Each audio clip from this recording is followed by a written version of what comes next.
This morning is the last message for the series called Removing Jesus. And so the whole concept of removing Jesus is simply this, is that we can move Jesus out of our life and take him out of our life, whether it's good opportunities, whether there's good things going on, or even when there's bad things going on, we can push him out. And so today, we also talk about how we can just begin to pull away from him, or we can pull ourselves closer. And so we don't want to remove Jesus. We want Jesus to be a part of our life, to see him working. Someone say amen. And so today we're going to go ahead and close with a last title. Today is called Close the Gap. Close the Gap. And we're going to look at a story in the book of Mark in chapter 2. And you'll be able to see there how we're going to look at this story of the paralytic man and these four guys, the Fantastic Four, that they were able to see the power of God moving in this man's life. So would you go ahead and open your Bibles today? Or you can look up on the screen if you would like to. And Mark chapter 4, or chapter 2, it says this. And when he returned to Capernaum after some days. Now, this is talking about Jesus. Capernaum was actually like the home base, the hometown for Jesus right there on the Sea of Galilee. And it says it was reported that he was at home. And many were gathered together so that there was no more room, not even at the door, and he was preaching the word to them. And they came, bringing to him a paralytic carried by four men. And when they could not get near him because of the crowd, they removed the roof above him. And when they had made an opening, they let down the bed on which the paralytic lay. And when Jesus saw their faith, he said to the paralytic, "Son, your sins are forgiven." Verse 11, let's skip up to this. And Jesus says to him, "I say to you, rise, pick up your bed, and go home." And he rose and immediately picked up his bed and went out before them all, so that they were all amazed and glorified God, saying, "We never saw anything like this." Let me just say this. Many times we think revival in the church and with Christians is about having loud worship and getting excited, when the truth of the matter is revival starts when we're bringing people to Jesus. That's where it happens and lives are changed. And we've seen this. People were amazed and they were excited about the work that Jesus had done in these men's life. And so we're looking at these four men. They came and they had this mat. Maybe it was something like this. I don't know. And they made a decision when they saw this man that they were going to do something about it. Somehow they knew what Jesus had done. And they were going to grab this man and they were going to carry him because they wanted to close the gap in his life. They wanted to see a difference change, and they knew that that was going to come from Jesus intervening and touching this man's body and making him whole. And so today we're going to look at that and how we can close the gap in the lives of other people. Now, back about 8 years ago, I have a friend of mine. His name is Robert Douglas, and he and I were pretty tight during this time. And Lori and I made a decision that we were going to go and visit Las Vegas. We had actually never been before. And he found out about it, and he said, "Look, I have someone who's actually in that play or in that production, and I'm going to connect with him and get you some free tickets and see if I can, or at least a deal somehow, or if he can do something." And so I said, "Hey, that's great. We would love to go and see." And it was Phantom of the Opera. And so we had never seen it. And so he made some contacts and things like that. And he actually told me later on, he goes, "Man, I wasn't able to work it out. But go ahead and try to get to Will Call that night. And maybe we'll be able to work something out." And so Lori and I got ready. We went to the show that night when we were there in Las Vegas. And lo and behold, there was tickets there for us. And later on, I found out that he didn't go and just get someone else to give the free tickets in the production. My friend Robert actually paid for them himself so that we could have them and we could be there. What a cool thing that he was able to close the gap from us not being able to see something, and he gave of himself. Isn't that what we always want with God? We want to close the gap. I mean, we want to have this relationship with God count to where I want to close the gap in my life and have a greater experience with God. I want to see restoration in my life. I want to see healing in my life. I want to know that God is with me and sense Him and feeling Him in my life. I want to see Him changing things around me. I just want to have a greater attitude and a greater felt presence of God in my life. We all desire to close that gap. But here's a sobering question today, is what about God and other people? What about God and others? How concerned are we about closing the gap for other people? Because it's easy for us to be in our own little Christian community, in our own little place, in our own little God world, but yet there's other people who haven't closed the gap, who don't even know what we're talking about or have never experienced it. But we do. And here's the main thrust today in the idea, and I want us to get this, and you can follow along in your notes this morning. But it's simply this. You can close the gap, leave it open, or make it bigger. You can close the gap. Everyone say, close the gap. You can leave it open, or you can make it bigger. You can do that. I can do that. We make a decision, though. And we have the opportunity to close the gap for some people and bring them closer, or we can leave the gap. We can walk by people. We can look at people and their problems and just, maybe the classic, well, I'll pray for them. God, I hope you do something. We can leave that there. Or sometimes, well, Pastor Dave, how in the world do we make it bigger? How do we make the gap even bigger? I'm going to tell you, there's some ways that honestly maybe we don't think about or reflect on that really can make it bigger. It has to do with sometimes our testimony. The way we live and the way we behave, and we present ourselves, project ourselves as Christians, but yet maybe by our living you don't know it. Or maybe, sometimes we see things in Christian world that we don't like, and we bring them up, and we continue to talk about those things. Or maybe there's discouragement, and we're talking about the things where, man, I just wish God would do something. And we're constantly maybe just saying some things that widens the gap for people. And so it's important for us to look at and just answer this question of simply, I can close the gap, or I can leave the gap, or I can make it bigger. And you and I have the opportunity to make an eternal difference in the lives of people. And I have to be honest with you. I look at this, and this is a sobering thing, because this has everything to do with removing Jesus from someone else's life. Keeping Jesus away from someone else. And I certainly don't want to do that. I want to see God working in every person's life. But here's a sobering question that I have to ask myself, and I did this week. Was how many times have I just left the gap open?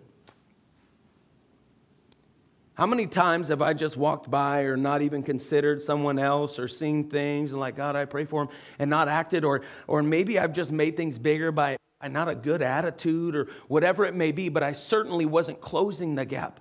My desire, and hopefully your desire, is to close the gap. And these men actually pulled it off.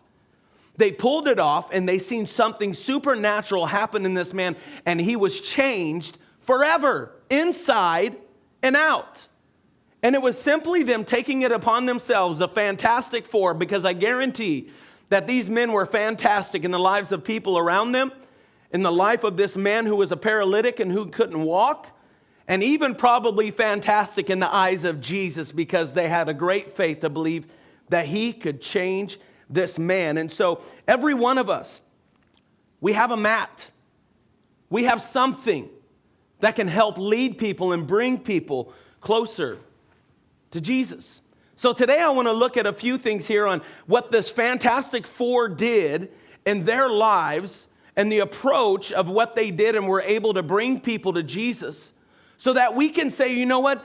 If I just start doing those things, maybe I can make a difference too. And maybe I'll see miracles happen in other people's lives, because it's not all about me, right? It's not all about me, but it's about God's kingdom, and it's about God working in the lives of other people. And so you can follow along on your notes today, and there are 4 things that I want us to get from the Fantastic Four. And I didn't even mean to do that on purpose, but 4 things from the Fantastic Four that I believe God will use you in a great way. And you know, when you're looking at removing Jesus, that you're able to have confidence and know, I'm not removing Jesus from anyone's life. I'm not leaving a gap in anybody's life. I'm not making a gap between somebody further and bigger, but I'm closing the gap, and I get to be a part of the redemption story of Jesus. So the first thing that you and I have to do if we want to be like the Fantastic Four is we have to be aware of the crippled. We have to be aware of the crippled. Now, when I'm talking about this, obviously this man was paralyzed. And when they experience paralysis, or even when people do today, what happens is that they can experience tremors, where their body's shaking. They have a loss of feeling. There's nerve damage. Their parts of their body don't function, and that's exactly where this man was. He was crippled. But I want us to look at it even maybe a different way today. What about those people that are crippled in spirit? What about those people that are crippled in heart? Those people that don't have hope. They're hopeless. They're helpless. They don't know where to turn. They're crippled and they're paralyzed in their life. And we have an opportunity to be aware so that maybe we can be a part of God changing their life and them not being crippled inside and outside anymore. Now, many times I talk to you about my car driving, traffic problems. And it may be because of this one thing that I do every day, for the most part, getting my kids to school. And maybe you can identify with me because I am a race car driver and I am an excellent driver, and I wish everybody had standards like me when they're driving. Someone say amen? Yes, come on somebody. All right. So one thing I do is I'm that guy that I'm constantly bobbing and weaving in traffic. I know exactly, I'll run people over. No, I'm just kidding. I know where, when you're getting close to an exit, I know when the lanes open up. I know when I can just pop in and get to another lane and be able to maybe sometimes cut someone off a little bit. I'm not sure. But I'm bobbing and weaving, and I'm in my own little traffic zone. How many times have we been in our lives, we're just in our own little traffic zone? Because I tell you what, when I'm doing this, I'm not thinking about the schedule of another person. I'm not thinking about what's going on in their life. I'm not thinking about where they're going or what time they need to be there. Why? Because I've got traffic going on in my life. And I'm trying to make that happen, and I'm trying to get that there. And how many times have we bypassed people and we're not aware of them because we're so caught up in the traffic of our own life? Even our spiritual life, this is crazy, because sometimes we can be so caught up in the traffic of our own life that we're so caught up with going to church like, yeah, I know, I got to go to church, but maybe later on. And I think this is the scary part, is we can be incredible churchgoers and not that good of Christ followers. We can be good at going to church, but as far as Christ followers and being Jesus and being aware and reaching out to people and seeing them hurting and doing something about it, we can just pass that up because I'm in my own traffic. I have my own things going on. You know what you are. You know what you and I are supposed to be and what Jesus was. We're supposed to be hope dealers. We're supposed to be hope dealers where we deal hope, where we are giving out hope. When we find people in pain, when we find people that are discouraged, when we find people that don't have anywhere to turn, we are the hope dealers. Just like the drug dealer on the corner looking for somebody to sell something. We are hope dealers to people, looking out for people. I didn't say dope dealers. I said hope dealers. Because that's what Jesus was, and that's what will help us close the gap. Or we can just leave it open. Or sometimes maybe even just make that thing bigger. But our goal is to close the gap like this Fantastic Four. And you know what was incredible? Not only were they aware, but these guys had incredible belief in that Jesus could do something. I mean, they were ferocious in their belief and their desire. And I think we see this, and this is important for us if we're going to be like the Fantastic Four.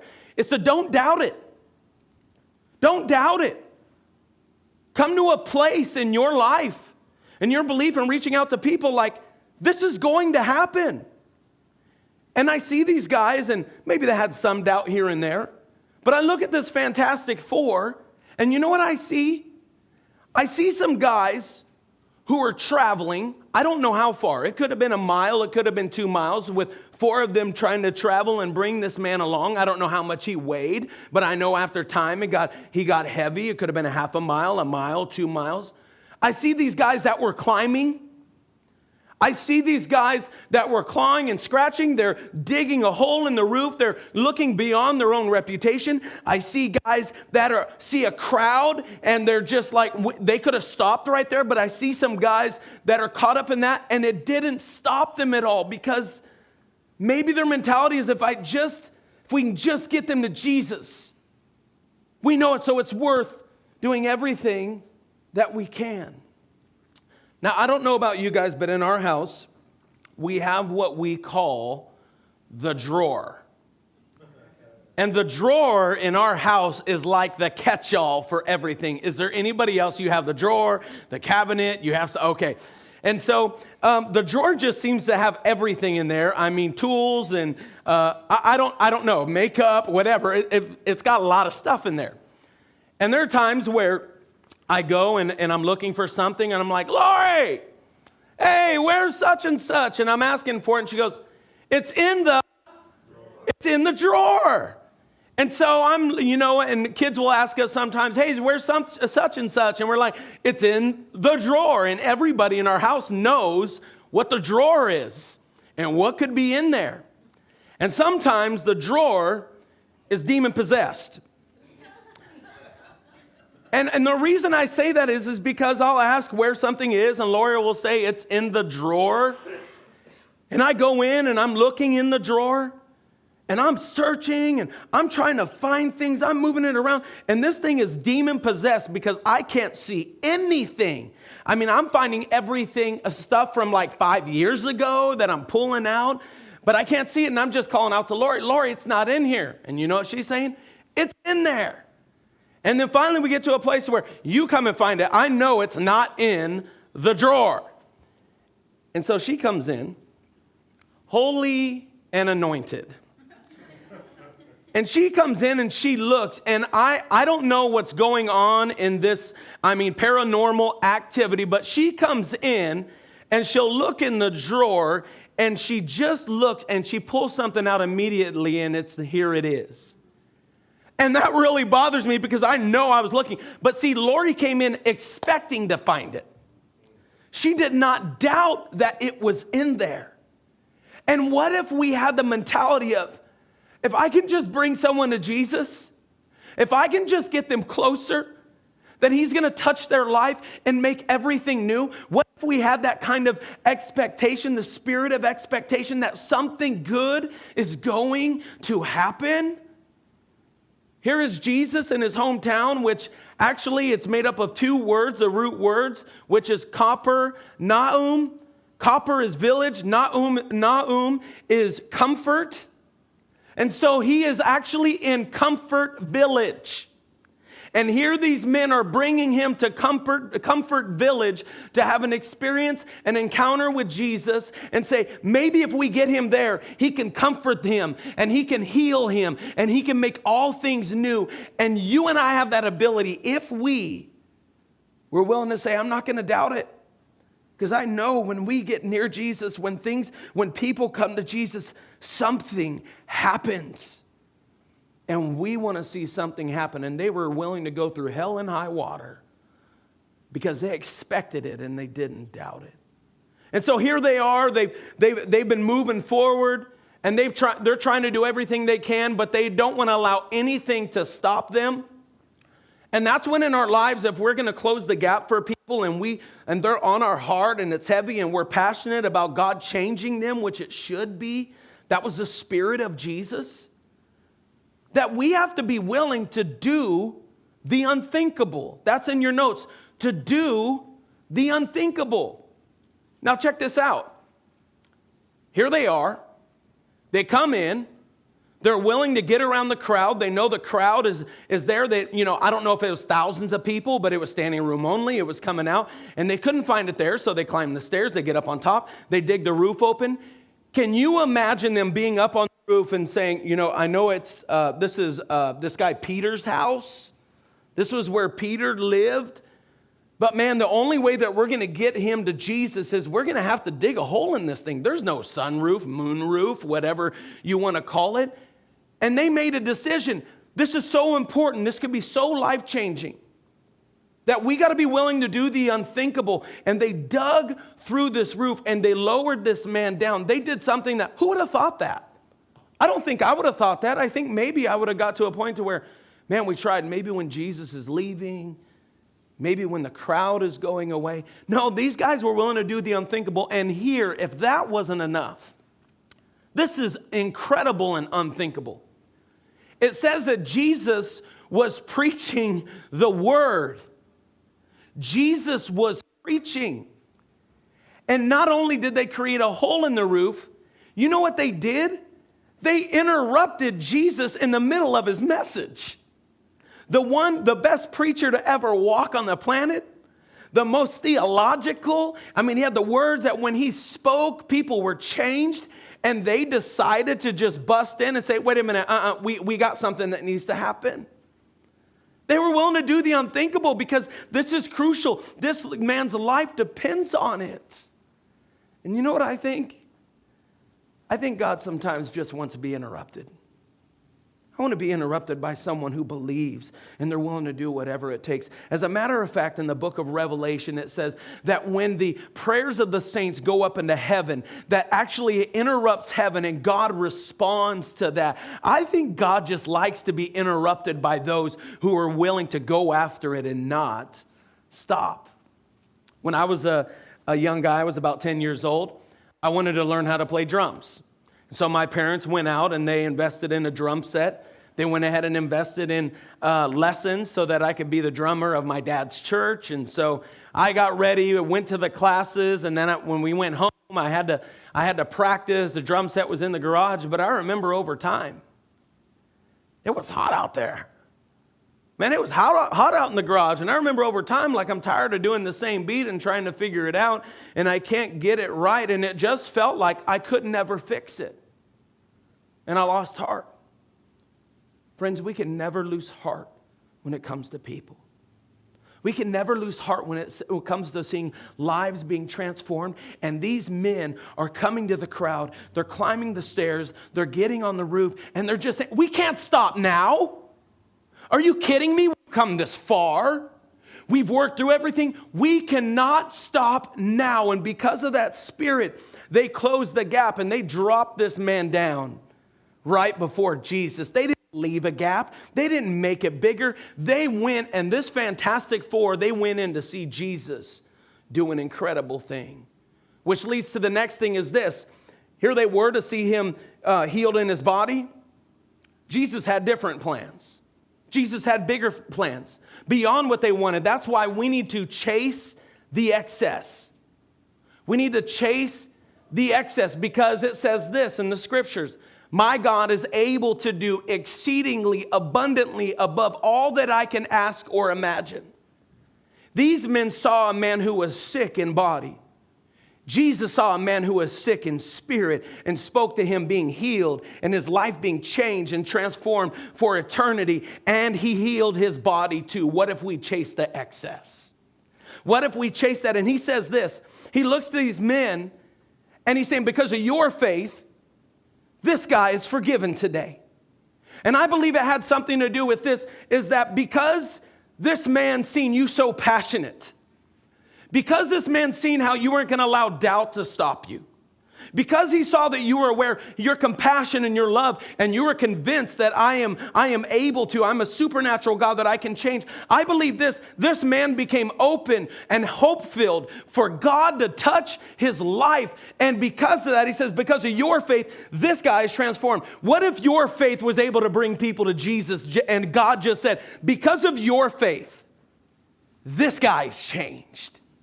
Because of your faith, this can happen. There's a story in the Bible about a Shunammite widow, and here her husband had passed away.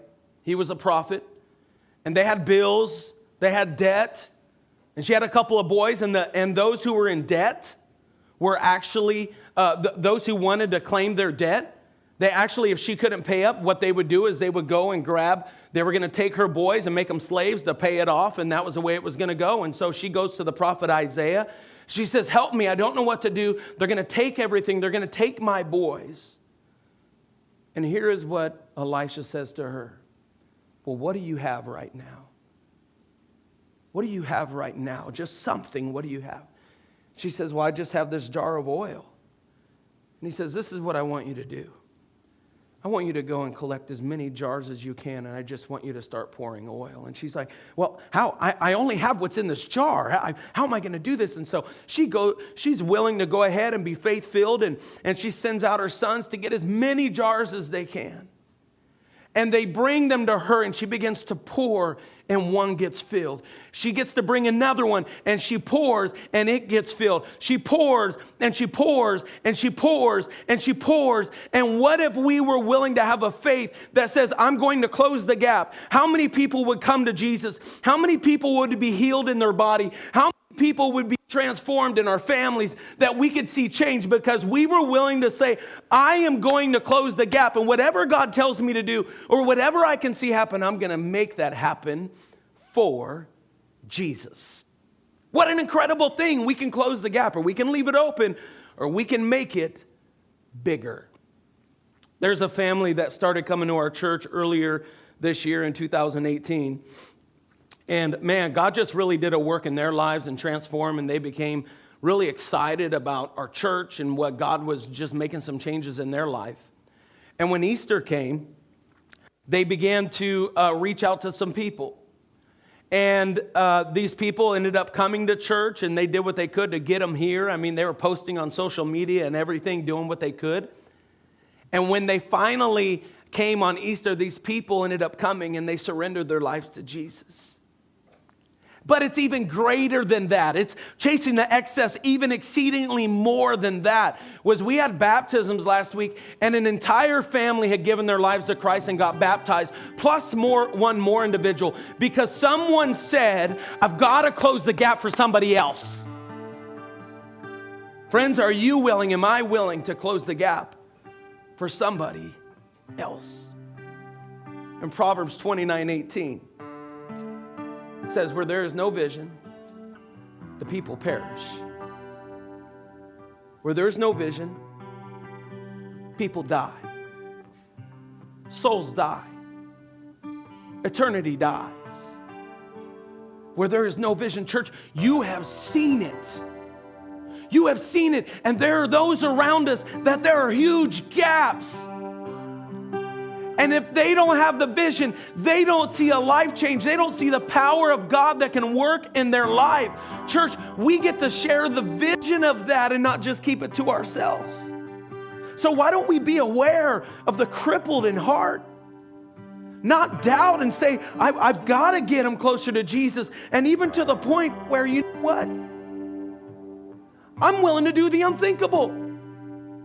Because I believe God is willing to change people and change their hearts and make all things new. So here in a practical way, this is what we have to do.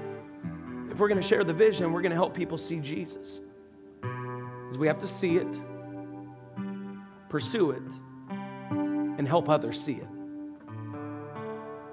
If you want to see lives changed, if you want to close the gap, I don't want to be guilty of not closing gaps.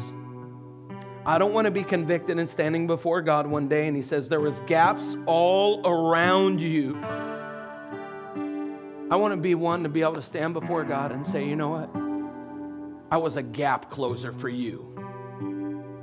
I was a hope dealer for you. And I never stopped. I gave everything I had. I did the unthinkable. I didn't doubt. I chased it. I pulled people in. I wasn't caught in my own traffic, but I was caught in your purpose for restoring humanity. That's what I want.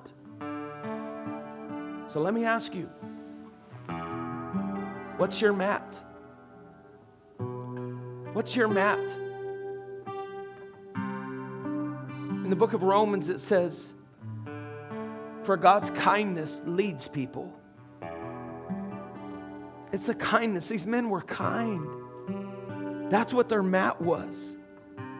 How can you be kind to... Who needs to be on a mat today and brought closer to Jesus?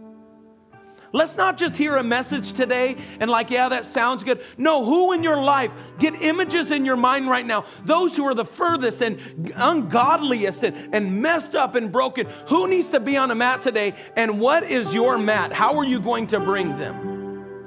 Reaching out to them, paying for a meal, sending a meal, you know they're hurting, or just being able to give them a card and say, hey, look, I care. If you need to talk, I'm here. Let me know. Or, hey, we've got an event coming up at church. Let me bring it. I want you there. Or, hey, my pastor's going to be talking about something. I think it's going to just totally touch you on where you're at right now. What is our mat going to be kindness? Because it's the kindness of God inside of us that can lead people. And it's up to us that we're not going to remove Jesus. We're going to bring him closer for those where there's a gap between him and them. Today we have that choice. So here's what I want you to do. Hopefully you have a person or persons in mind, in your mind and in your heart today. And what I'm going to do is I'm going to pray for them, and I'm going to pray for you in the boldness to be able to say, I'm going to close the gap. And then I'm going to pray that God would show you over the next couple of days how you can be kind to them or reach out to them. And just show them Jesus. I'm not saying you need to bring them to church. We want to see them come to Christ. Man, how powerful is that if they see Jesus at your workplace? Or they see Jesus at your house? Or maybe they see Jesus in you. What a powerful thing.